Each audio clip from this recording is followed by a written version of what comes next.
Hello, I'm Brenda Barrett, and today I'm speaking about cultural landscapes law, regulation, and policy in the United States. Recognition of cultural landscapes came fairly late into the game in the United States historic preservation policy programs. The nation's primary statutory framework, the National Historic Preservation Act of 1966, established a national register of historic places to recognize significant buildings, districts, structures, sites, and objects worthy of preservation. The Act also provided some level of protection for such properties. However, landscapes, cultural landscapes, were not included as a category of historic places to be recognized or protected under the statute.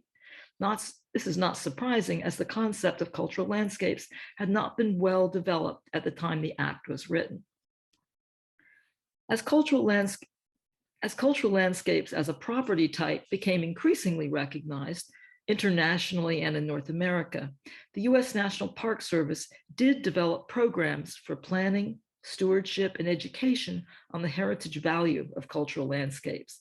This work was primarily focused on the conservation and interpretation work in national parks. Another step forward was the launch of the Historic American Landscape Survey. This established documentation standards for those resources that were used by park managers and others outside the National Park Service.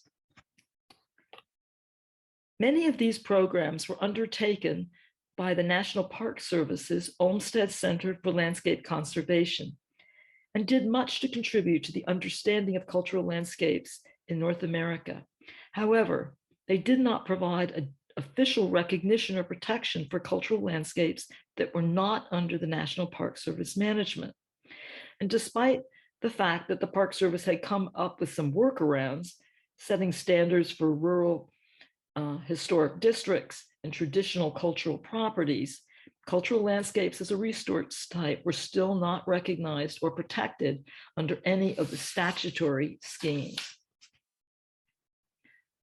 In 2013, cultural resource leadership in the Park Service sought to remedy this deficiency by undertaking a study titled the National Register Landscape Initiative, with the purpose of proposing legislative changes to the National Historic Preservation Act of 1966. Extensive consultations were held with state and local historic preservation officials.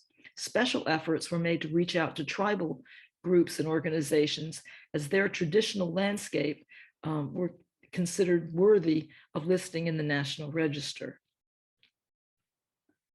The outcome of this study was to consider adding cultural landscapes as a distinct property type as an amendment to the Preservation Act. However, some within the National Park Service, as well as other outside partners, cautioned that including cultural landscapes within the constraints of the statutory and regulatory framework of the National Register might be contrary to the much broader definition of these places as combined works of man and nature. Linking the definition to the National Register and its requirements might limit a wider use of the concept in managing cultural landscapes. Others expressed concern, which turned out to be quite prescient, that this idea might cause a backlash of listing any properties in the National Register. And ultimately, the effort to recognize cultural landscapes was abandoned, and a new administration came in that had a very different philosophy about landscape conservation.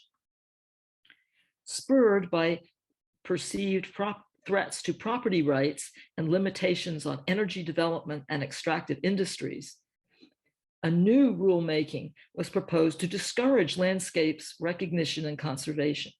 Regulations were drafted to hinder the public's ability to nominate historic properties, and in particular cultural landscapes, to the National Register of Historic Places. While today this adverse rulemaking has been rolled back by a new administration, how to recognize and protect cultural landscapes is still an unresolved question. Some experts have suggested that more effort is needed to build awareness of cultural landscapes as a historic resource type, particularly with property owners, other federal agencies, and business corporations. Others opine that such landscapes need to function as a new category that sits between natural and cultural resources. Other ideas include building a stronger connection to the environmental community to meet new landscape scale goals, such as the 30 by 30 initiative and other efforts to address climate change. The bottom line is that this is still an open question. And looking forward, the future of cultural landscape designations and how to protect cultural landscapes in the United States is not yet decided.